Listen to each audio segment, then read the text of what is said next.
Okay, here we're going to go over a brief squash seed selection, planting, and protecting to hopefully encourage your odds of a successful crop. So the first one is squash seed selection. Well, you need to understand there's two basic varieties. There's summer squash and there's winter squash. And you don't have to grow every different variety because you'll find many, but these are general classifications. Zucchini, crookneck squash for your summers. Keep in mind these have to be kind of harvested about every day or every other day. And winter squashes will keep longer. And the examples of those are acorns, delicata, and butternut.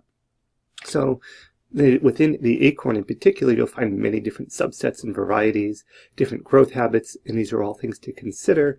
But if you grow or want to focus on these different categories, this would give you a wide variety to provide to either your CSA members or at market. So squash seed germination, it's not recommended that you transplant squash seeds because they are very sensitive to their roots being disturbed. 70 to 85 degrees Fahrenheit is the ideal temperature for them to germinate, but they can germinate at lower temperatures. This will take them a little bit longer. This is why typically when we're seeding a squash field, we wait a little bit later into the season, into that May or that end of May time frame, because that soil has a chance to warm up. Now when you're hand planting seeds, if you're using row weed block, that is recommended. You can go down and kind of flame hole or punch a hole is advised. Depending on what varieties you're growing will determine the spacing. We see here a nice even spacing. The kind of white halos, it's a little bit later in the season, these had a treatment of surround, a little heavy treatment at that, and that's why you see little halos around each of the plants. Now how to prevent you from constantly bending over and planting each seed?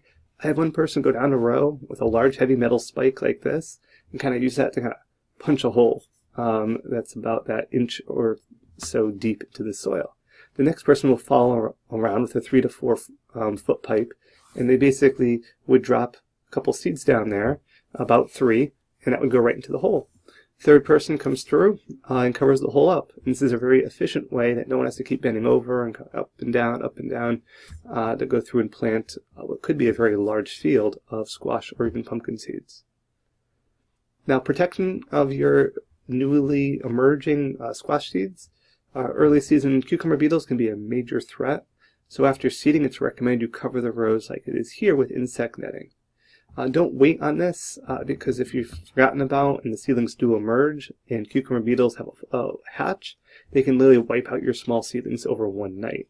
So we see this here, this has been recently planted. We see the drip tape lined up, covered, sealed up, all good to go here, and even treated with surround initially. Lastly, protecting your seedlings not only from insects, but also animals can be a major issue. Crows being number one. They can pull seedlings out of the ground, basically to get at the seed. Insect netting can help protect from this threat. If you don't have or go through the trouble of insect netting, you can wrap fishing line in kind of a zigzag pattern and help disturb the crow's flight patterns.